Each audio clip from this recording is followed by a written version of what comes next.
This video we take you to one of South Australia's best coastal parks, the Dilba-Gurunda Inns National Park, located at the bottom of Yorke's Peninsula. We start our tour at the heritage-listed Stenhouse Bay Jetty. It is a popular spot for fishing, diving and exploring the area's rich history, including the gypsum mining era. Stenhouse Bay was once the nation's leading supplier of gypsum, a key material used in the plaster and cement that constructed homes throughout Australia. Today, the heritage-listed jetty and relics of mining equipment serve as a fascinating reminder of this industrious past.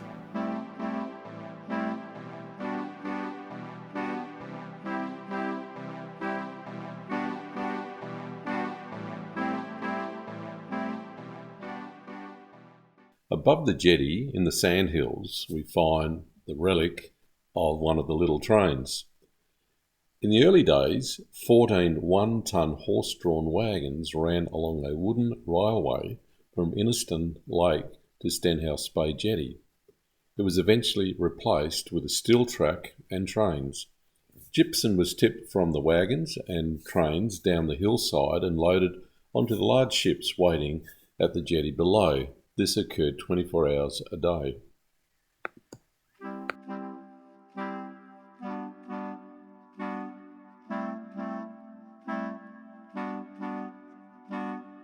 Keep walking west from the train relic, there is some beautiful clifftop scenery.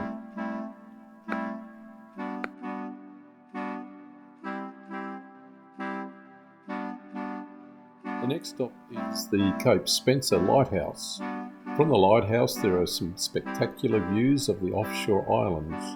The lighthouse not only provides safe passage for vessels today, but also offers an insight into the past. A visit to Cape Spencer gives you the opportunity to learn about the area's maritime heritage by reading the maritime signs at the lighthouse itself.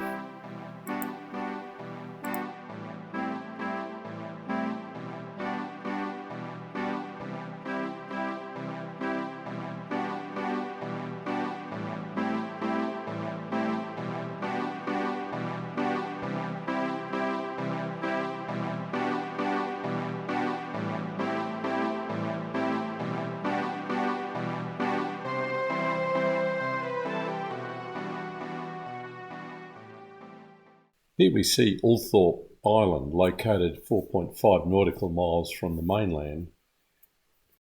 We stayed at the Pondalowie Campground.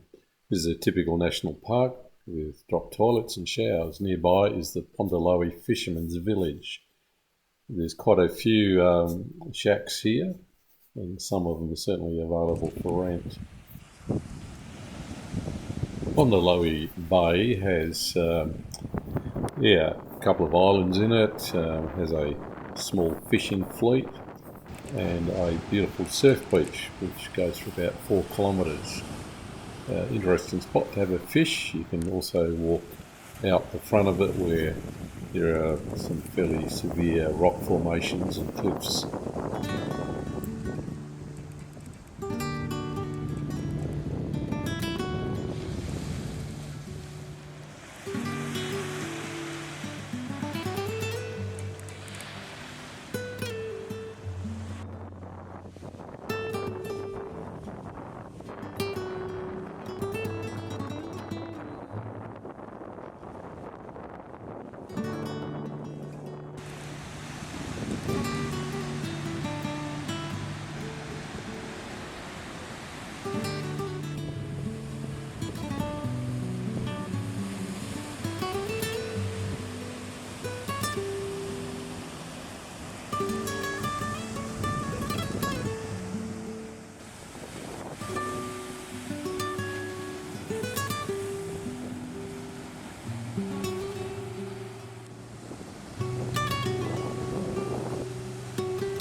We now stop at probably the most spectacular view in the park, West Cape Lighthouse.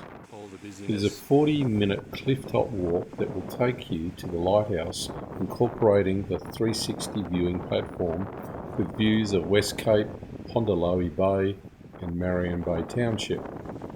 The loop trail helps you navigate through the fragile coastal vegetation to the lighthouse at the head of the cape, where you'll have an exhilarating view of the high-energy coastline.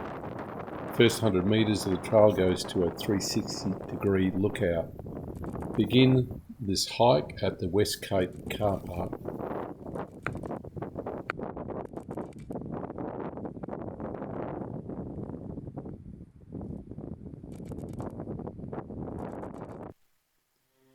In the heart of Innes National Park are the ruins of the little gypsum mining town of Inniston, which once supported 150 miners, shopkeepers and their families.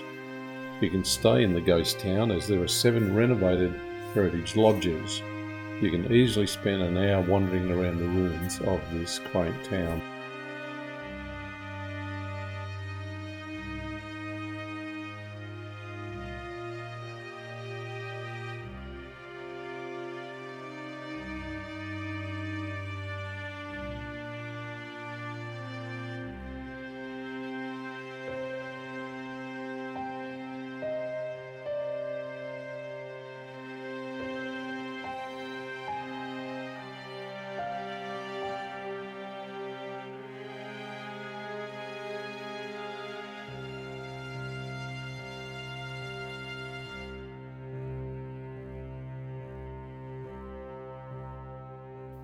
We're now stopping to view Ethel Beach, a 450 metre long sandy surf beach.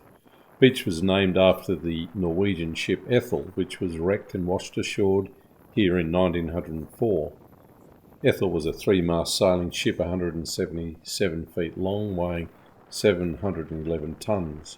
Built in 1876, it travelled from South Africa to the port of Semaphore. The Ethel was caught at night in the gale-force southwesterly winds of a summer storm. First the ship lost her sails and then damaged her rudder on a reef, leaving the ship vulnerable in strong surf. We now drive north to a beautiful walk at the northern end of Pondalowie Bay that views Royston Island. It is a protected area and part of the National Park since 1972, with its surrounding waters also part of the South Spencer Gulf Marine Park. The island is connected to the mainland by a dry reef. The Royston Head hike is a 5-kilometre return hike that takes about 2 hours and offers views of the rugged Peninsula coast from the lookout point on the cliffs at Royston Head.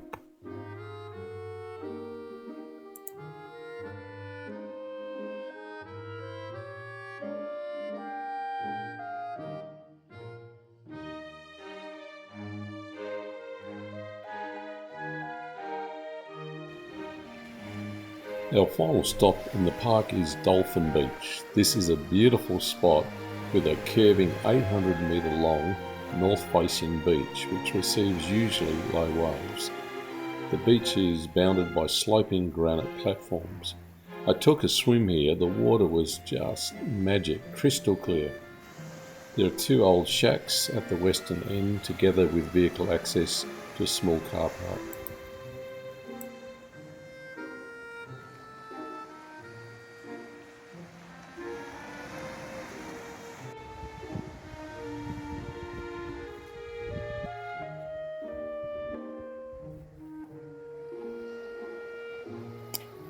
Hope you enjoyed our visit of Innes National Park. We would love it if you would subscribe to our station and give us a like. Catch you next time.